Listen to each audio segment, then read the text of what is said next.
Mr. Friedman, how much government intervention do you think is necessary to prevent the rise of monopoly and oligopoly under the free enterprise system, or would it take care of itself if left alone? Well, I believe if you examine the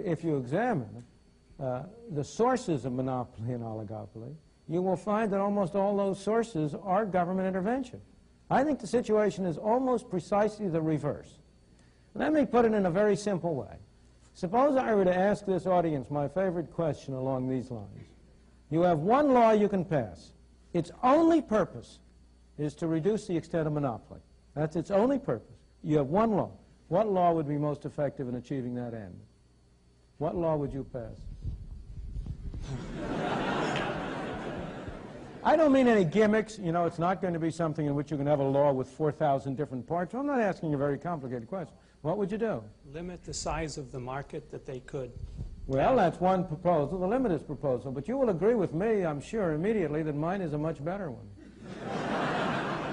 And that's free trade.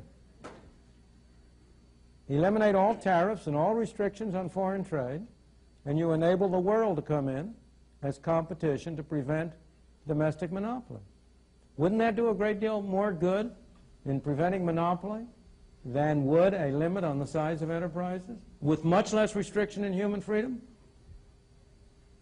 Now, if you ask yourself, where do monopolies come from? In the United States, the most important and the strongest monopolies are unquestionably those that derive from governmental privilege. The monopoly of a TV license, granted by the government at a zero price. That's a source of monopoly privilege. It also has been a source of wealth for some notable Americans. The grant of a tariff protection. Would the steel industry in the United States have any kind of monopoly or oligopoly position if it weren't able to get government to impose restrictions on imports of foreign items and so on? Trade union monopolies. They get their strength and their support from Davis-Bacon Act, Walsh-Healy Act, other governmental measures that interfere with competition by others. It's very hard. In fact, I have tried to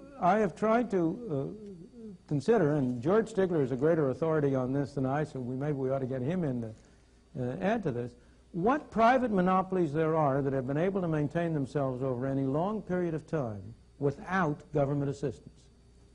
And I have myself only been able to construct two. One is an international one, the De Beers diamond monopoly. It really is I don't understand it. Maybe George can tell us the answer. But it has been successful over a very long period. And the second was the New York Stock Exchange. Not more recently, because since 1934 it's had the help of the SEC. But before 1934, from about the Civil War to 1934, so far as I know, it had no government support, and yet it did maintain an effective monopoly. But almost every other case, you have temporary monopolies develop, and if the government doesn't come in to shore them up, they fall to pieces. The railroads became a monopoly only because they were able to get the Interstate Commerce Commission established.